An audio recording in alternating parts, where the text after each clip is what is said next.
स्वागत है। आज हम पीएचपी की दुनिया को थोड़ा और करीब से देखने वाले हैं। ये वो सर्वर साइड स्क्रिप्टिंग भाषा है जिसने वेब डेवलपमेंट में आप कह सकते हैं एक क्रांति ला दी थी। हमारे पास है रॉयल रिसर्च का एक ब्लॉग पोस्ट, पीएचपी मूल से उन्नत तकनीकों तक। तो आज हम इसी के जरिए पीएचपी के सफर को समझेंगे, मतलब कहाँ से शुरू हुई और आज कहाँ तक पहुंच गई है, और देखेंगे कि पीएचपी आज भी इतनी जरूरी क्यों है। तो चलिए शुरू करते। पीएचपी आखिर है क्या और इसकी कहानी कहाँ से शुरू हुई? पीएचपी यानी हाइपरटेक्स्ट प्री प्रोसेसर, इसकी शुरुआत देखिए 1994 में हुई थी। रासमस लेडॉफ ने इसे पर्सनल यूज के लिए बनाया था, पर्सनल होम पेज टूल्स के नाम से। अच्छा, 1994 में? हाँ, और आज देखिए पीएचपी 8.4 स्टेबल वर्जन है और 8.5 अभी बीटा में है। ये बेसिकली एक सर्वर साइड लैंग्वेज है। सर्वर साइड मतलब इसका कोड वेब सर्वर पर चलता है, यूजर के कंप्यूटर या ब्राउजर पर नहीं। और इसे HTML कोड के अंदर ही लिखते हैं वो .php टैग्स लगाकर। हाँ, वो टैग्स तो देखे हैं। और इसकी एक खास पहचान है वो वेरिएबल्स जो $साइन से शुरू होते हैं। और आपने कहा ये लूजली टाइप्ड है, इसका क्या मतलब हुआ? लूजली टाइप्ड का मतलब है कि आपको वेरिएबल बनाते समय ये बताने की जरूरत नहीं कि इसमें नंबर स्टोर होगा या टेक्स्ट या कुछ और।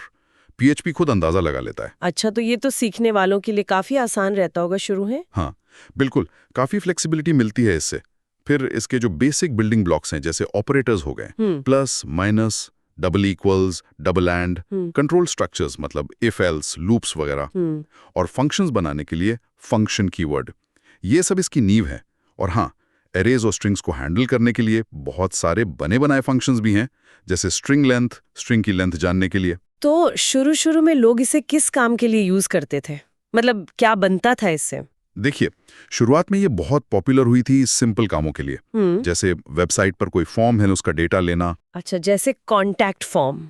हाँ, वो पोस्ट या गेट वेरिएबल से यूजर का इनपुट लेना, या डेटाबेस से कुछ निकाल कर लिस्ट दिखाना, सिंपल कैलकुलेशंस करना। और बेसिक सिक्योरिटी के लिए HTML स्पेशल कैरेक्टर्स जैसे फंक्शंस यूज होते थे। ये सिक्योरिटी के लिए क्यों? ताकि कोई यूजर फॉर्म में ऐसा कुछ ना डाल दे जिससे आपकी वेबसाइट का HTML कोड बिगड़ जाए या कोई गलत स्क्रिप्ट चल जाए। और हाँ, कोड को साफ सुथरा रखने के लिए इंक्लूड या रिक्वायर यूज होता था। फाइल्स अलग अलग रखने के लिए? हाँ, कोड को मॉड्यूलर बनाने के लिए। लेकिन फिर वेबसाइट्स और जटिल होती गईं, तो सिर्फ फाइल्स में बांटना काफी नहीं रहा होगा।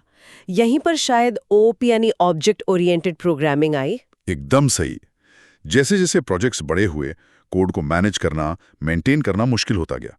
तो फिर पीएचपी में ऑब्जेक्ट ओरिएंटेड कॉन्सेप्ट्स हैं। Classes, objects, inheritance, x tends keyword से। अच्छा। कंस्ट्रक्टर, फंक्शन, इन सब ने कोड को ज्यादा स्ट्रक्चर्ड, रीयूजेबल और समझने लायक बनाया। और फिर यूजर मैनेजमेंट, एरर हैंडलिंग, ये सब चीजें भी तो जरूरी हो गई होंगी ना? बिल्कुल। एरर हैंडलिंग के लिए ट्राई कैच ब्लॉक्स आए, ताकि कोई गड़बड़ हो तो पूरी साइट बंद ना हो जाए।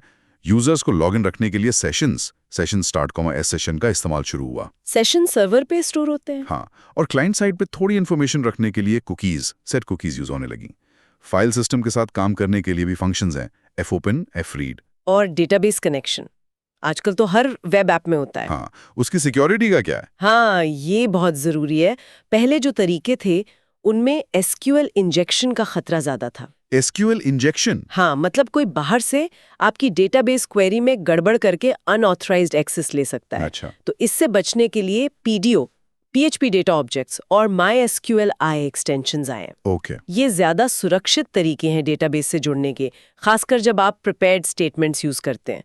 ये SQL इंजेक्शन से काफी हद तक बचाते हैं। तो इन सब इंटरमीडिएट चीजों का इस्तेमाल कहाँ देखने को मिलता है? आपको ये मिलेंगी यूजर लॉगिन और रजिस्ट्रेशन सिस्टम्स में, या कोई कस्टम CMS बनाना हो, या ई-लर्निंग प्लेटफॉर्म जहां यूजर की प्रोग्रेस ट्रैक करनी है।